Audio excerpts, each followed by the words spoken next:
सबसे पहले आंदोलन का व्यवस्था परिवर्तन की बात है। साथियों, व्यवस्था परिवर्तन का मतलब क्या होता है? व्यवस्था परिवर्तन का मतलब होता है कि समाज का आमूल चूल परिवर्तन होना, ऊपर से लेके नीचे से ऊपर का परिवर्तन होना। और यह परिवर्तन न केवल सामाजिक होना चाहिए बल्कि राजनीतिक होना चाहिए और सांस्कृतिक भी होना चाहिए और लिटरेरी भी होना चाहिए, मतलब साहित्य के जगत में भी यह परिवर्तन होना चाहिए। इसी को आमूलचूल परिवर्तन कहते हैं। साथियों, ये पता है हमें कि बाबा साहब के नेतृत्व में इस देश के समाज में कई बार रूलिंग क्लास एस्टैब्लिश हुआ, राजनीतिक परिवर्तन हुआ। बाबा साहब ने खुद ही कई पार्टी बनाए और महाराष्ट्र के धरती पे परिवर्तन करने की कोशिश किए, लेकिन दुख की बात है कि सामाजिक परिवर्तन नहीं हो पाया। साउथ इंडिया में पेरियार साहब ने नॉन ब्राह्मण मूवमेंट चला करके ये पूरा परिवर्तन करने की कोशिश की और आज हमको सबको पता है कि साउथ इंडिया में साहब पेरियार की वजह से ही ब्राह्मण समाज या इस तरह के समाज का सरकारी सत्ता नहीं आ पाए और लगातार पिछड़े वर्गों का शासनकाल रहा। और स्टालिन के नेतृत्व में, करुणानिधि के नेतृत्व में और सत्ता रही, लेकिन बावजूद इसके वर्चस्वता जो था वो बदली नहीं, अर्थात वहां भी सामाजिक परिवर्तन नहीं हो पाया। महाराष्ट्र के धरती पे कुछ समय के लिए कांग्रेस के माध्यम से कुछ दलित समाज के लोग सत्ता में आए, लेकिन महाराष्ट्र में भी जो सामाजिक परिवर्तन था या जो साहित्य का परिवर्तन था वो नहीं हो पाया। बहन जी के नेतृत्व में भारत इलाहाबाद, ये उत्तर प्रदेश की धरती पे चार बार मुख्यमंत्री बहन जी रही। बावजूद इसके कि समाज का जो निचले तबके से ऊपर का तबका में जो व्यवस्था परिवर्तन होना, हम लोग इंग्लैंड के बारे में जानते हैं, ब्रिटेन के बारे में जानते हैं। इंग्लैंड कभी किसी का गुलाम नहीं हुआ, लेकिन इसके बावजूद भी इंग्लैंड के लोगों ने इंग्लैंड में ही क्रांति की। हम लोग तो गुलाम रहे, लेकिन इंग्लैंड में इंग्लैंड के ही लोगों ने ये व्यवस्था परिवर्तन किया। और व्यवस्था परिवर्तन का मतलब सामंतवाद का अंत और रेसिज्म का अंत, काले गोरे का अंत तमाम हुआ। सबको पता है, यहाँ पे सारे दोस्त हमारे लगभग जो इतिहास के छात्र हैं, जो प्रतियोगी छात्र हैं, वो ये जानते होंगे कि 1688 में 1688 में वहां पे ग्लोरियस रेवोल्यूशन हुआ।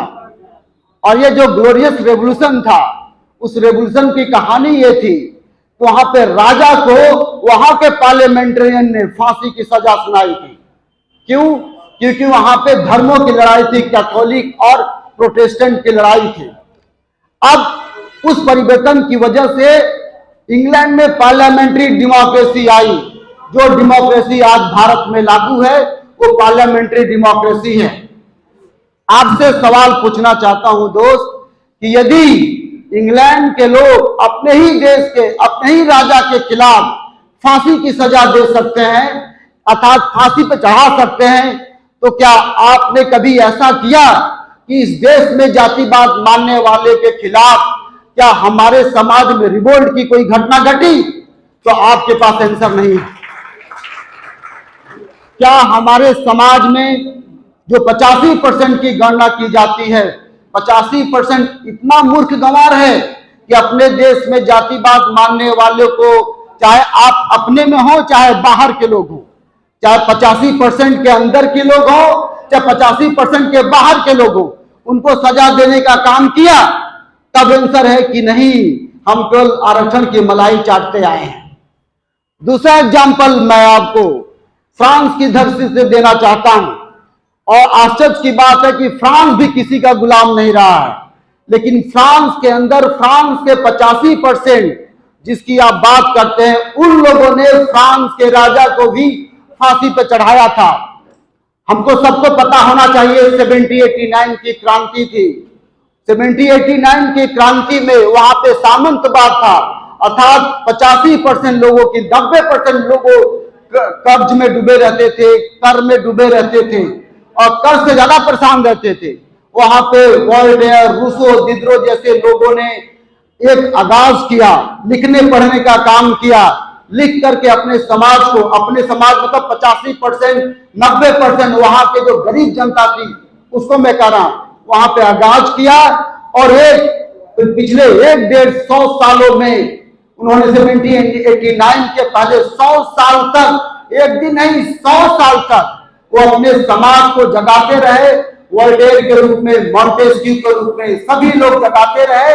और अंततः एक दिन आया जब मैक्सिमम रॉब्सपियर के नेतृत्व में वहां पे एक क्रांति की आगाज हुआ, जो इतिहास में आतंक का राज के रूप में जाना गया। और रॉब्सपियर ने वहां पे राजा को और रानी को, दोनों को गिलेटिन नामक हथियार पे चढ़ा करके काट दिया। और ये कहा कि इनको काटना जरूरी था। क्यों काटना जरूरी था? क्योंकि यदि डेमोक्रेसी को लाना था तो हमें इस तरह के एलिमेंट को समाप्त करना था। अन्य को समाप्त किया, बल्कि साथियों इतिहास के किताब के हवाले से कह रहा हूं कि राजा को गिलेटिन पे चढ़ाने के बाद उसका खून लेकर के, एक गिलास खून लेकर के सबके सामने पिया और पीते हुए कहा कि आज हमने सामंतवाद को खत्म कर दिया। मैं उस हवाले से कहना चाहता हूं कि वही के लोग वही के खिलाफ विद्रोह किए, अंग्रेजों के खिलाफ विद्रोह नहीं थी। क्या हमारे समाज में ऐसे लोग नहीं हैं जो हम अपने लिटरेचर के माध्यम से, अपने साहित्य के माध्यम से समाज में जातिवाद को समाप्त करने का प्रयास करें? जब बाबा साहब कहते हैं कि एनिहिलेशन ऑफ कास्ट, जाति की समाप्ति हो, और जाति की समाप्ति करने के लिए वो उपाय बताते हैं कि हमें इंटरकास्ट मैरिज, इंटरडाइनिंग मैरिज करना है, तब हमारे समाज के लोग, कितने लोग तैयार हैं इंटरकास्ट मैरिज करने के लिए और इंटरडाइनिंग करने के लिए? इतना ही नहीं, बाबा साहब ये भी कहते हैं कि इंटरकास्ट इंटरडाइनिंग से कहीं ज्यादा जरूरी है। तो इस देश में हिंदू समाज के तहत जो भी साहित्य है, जो कास्ट सिस्टम को प्रोपोगेट करता है, उसको कितना हम समाप्त करने को तैयार हैं। अर्थात रामायण, महाभारत, रामचरितमानस, तमाम वेद, रामायण, कितने ऐसे ग्रंथ हैं जिसको समाप्त करने का आप लोगों ने प्रयास किया? उसका आंसर आएगा कि नहीं है।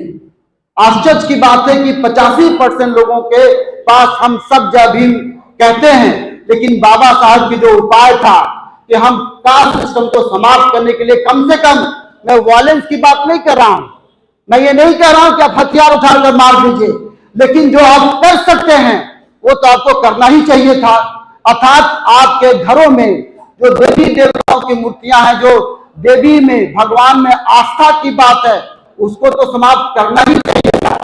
जिसके तरफ बौद्ध जी इशारा करते, नाथुराम बौद्ध इशारा कर रहे थे, हम लोग नहीं कर पाए। रिजल्ट हुआ कि आज भी हम व्यवस्था परिवर्तन नहीं कर पाए। हम आज भी, अभी हमारे बीच में ये बात चल रही थी कि हम मौर्या हैं, हम तेली हैं, हम तमोली हैं, हम पाल हैं, हम गडेरिया हैं, हम यादव हैं, हम सब जातियों में बटे हुए लोग हैं, हम जातियों के नेता हो गए हैं।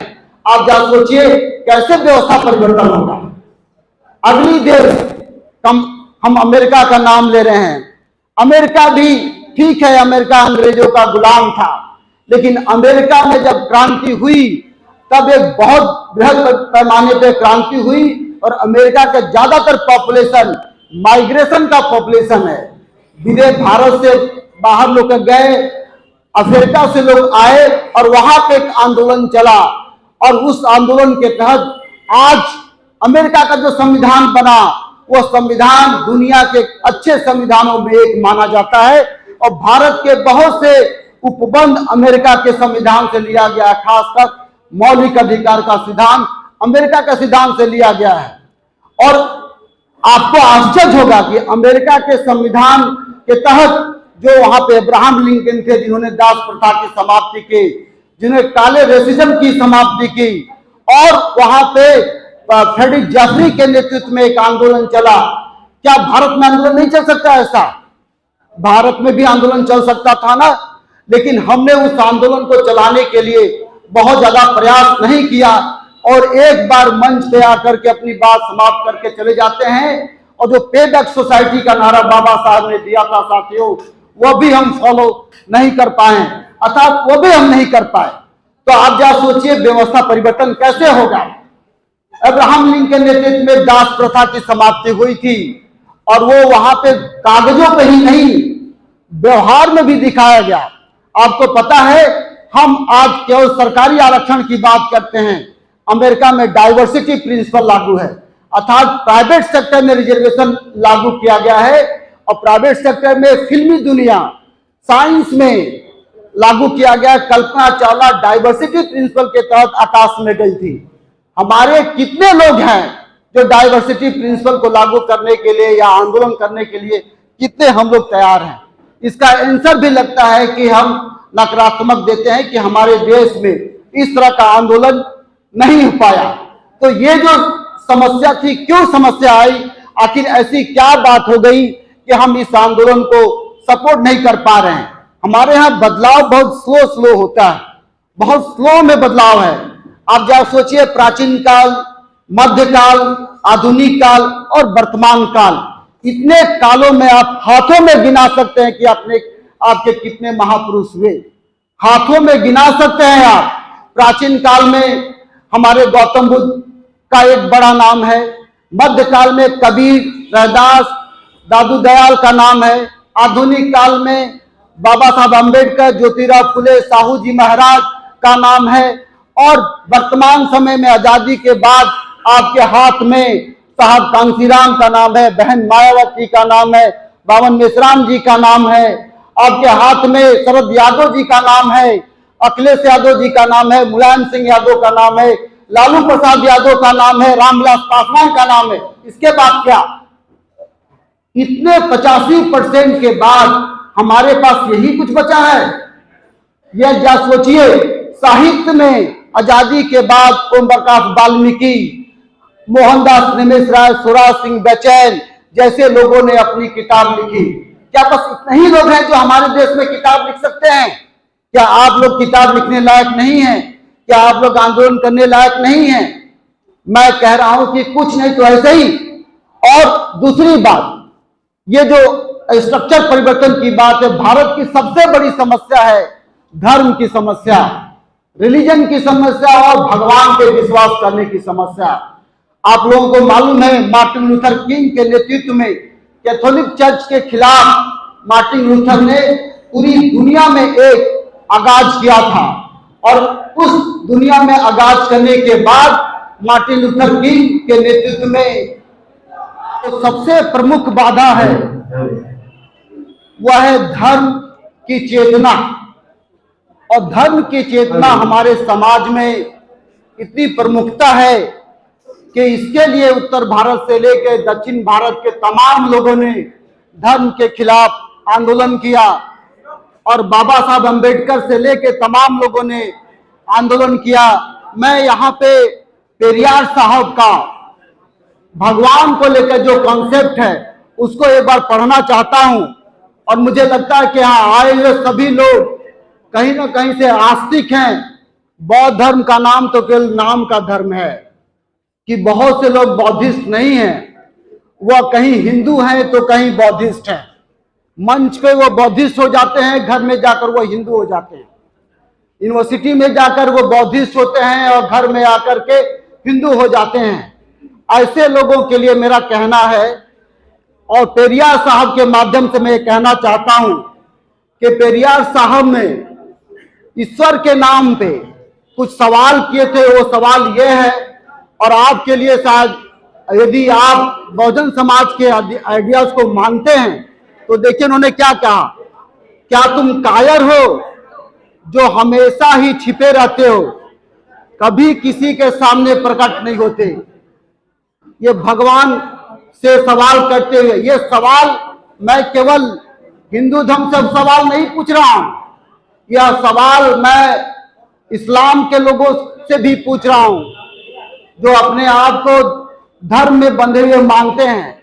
यह सवाल मैं सिखिज्म के लोगों से भी पूछना चाहता हूं जो सिख हैं, और यह सवाल मैं यहूदियों लोगों से पूछना चाहता हूं जो यहूदी हैं, और यह सवाल मैं क्रिश्चियन में जो अपने को ईसाई कहते हैं, और सभी धर्मों में दलित सिख है, दलित ईसाई है, दलित क्रिश्चियन है, तो मैं सभी धर्मों के लोगों से यह सवाल कर रहा हूं।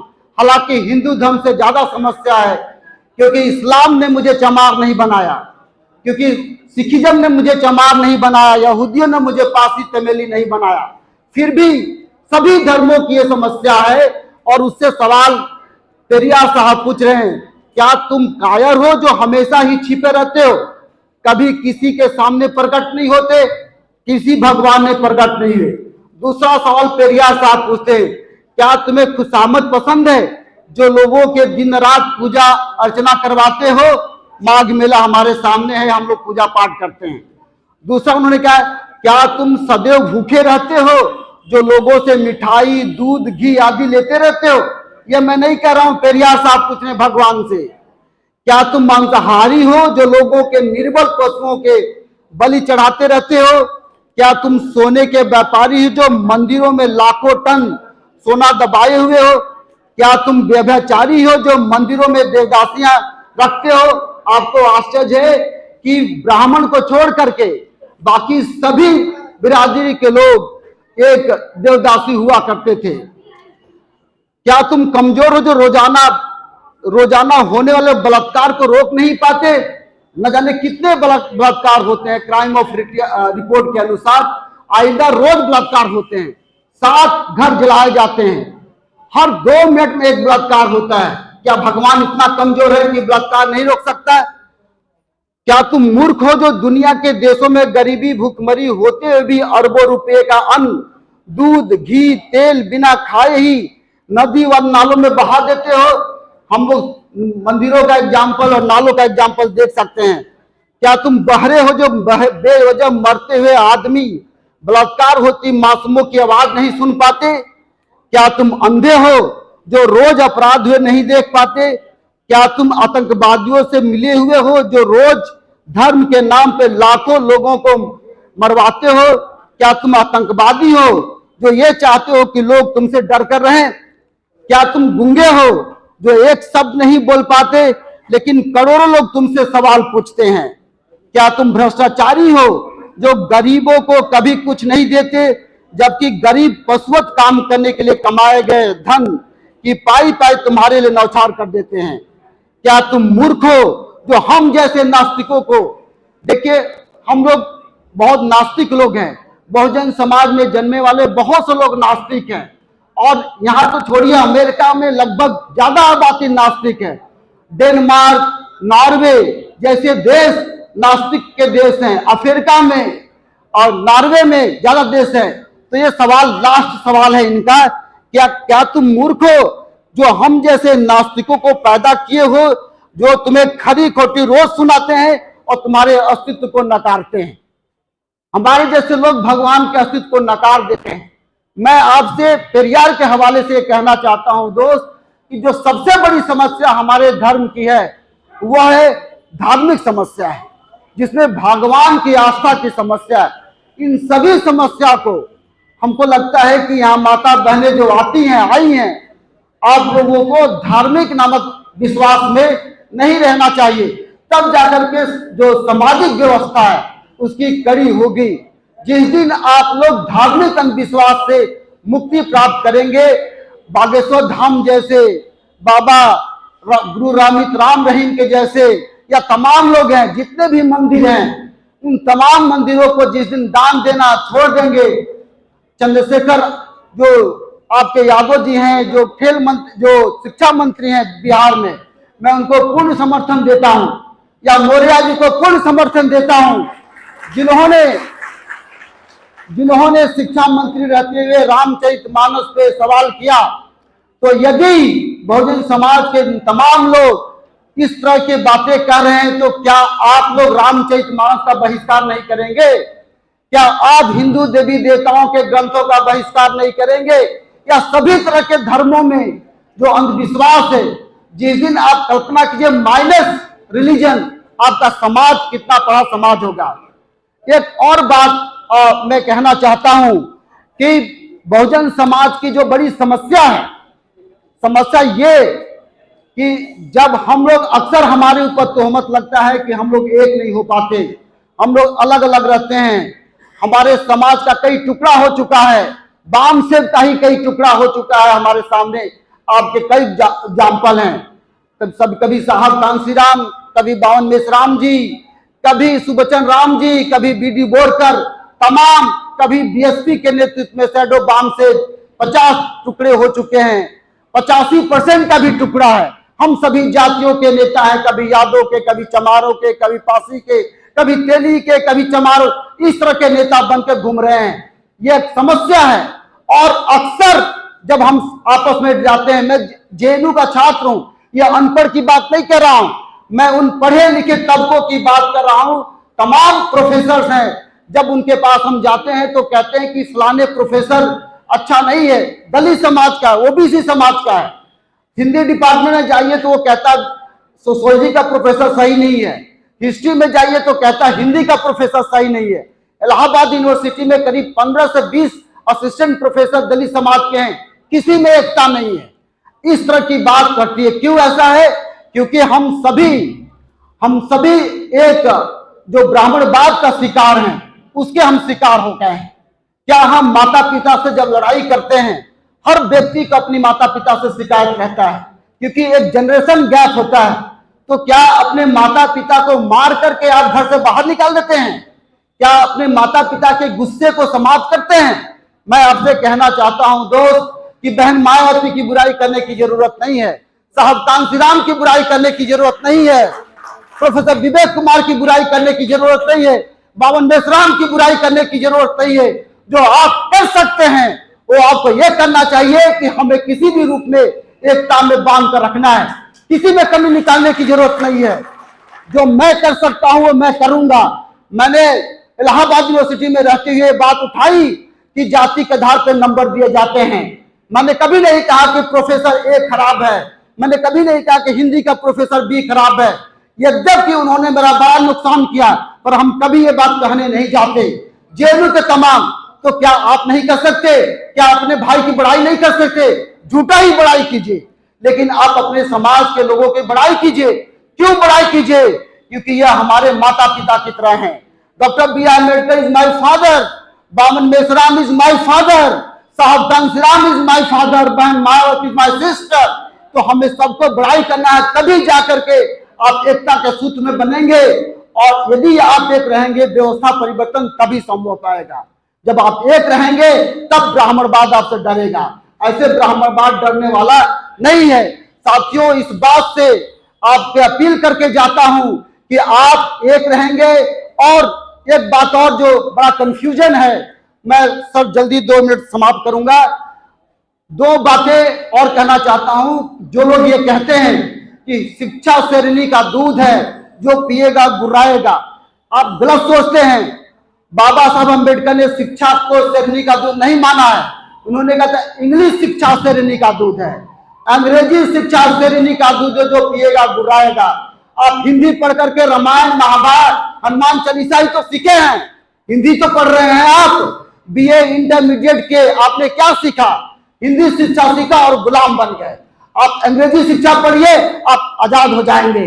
जैसे कि हमारे ज्योतिराव फुले साहब ने हिंदी नहीं पढ़ा, मराठी पढ़ी, और साथ ही टाइम आप थॉमस पेन की किताब राइट्स ऑफ मैन पढ़ा।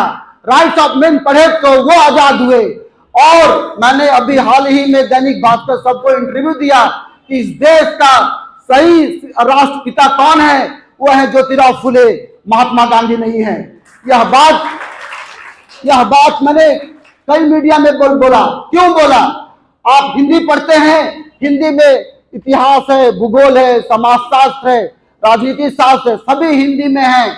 और इसीलिए बचपन से आपने पढ़ते आए कि महात्मा गांधी हमारे देश के राष्ट्रपिता हैं, महात्मा गांधी हमारे देश के राष्ट्रपिता हैं।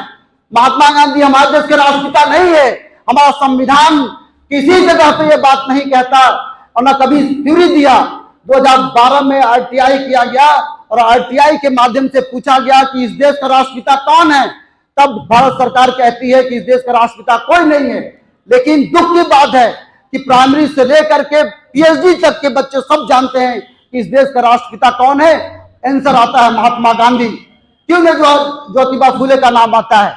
क्यों? क्योंकि हम हिंदी शिक्षा पढ़ते हैं, उसी बिपिन चंद्र को, वही सुमित सरकार, वही आपके तमाम इतिहासकारों का नाम पढ़ते हैं। तो ये एक कंफ्यूजन है।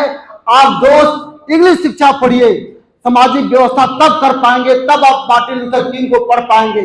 बाबा साहेब इंग्लिश न पढ़े होते तो संविधान नहीं लिख पाते।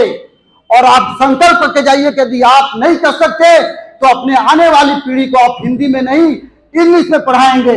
इस संदेश के साथ अपनी बात समाप्त करता हूं।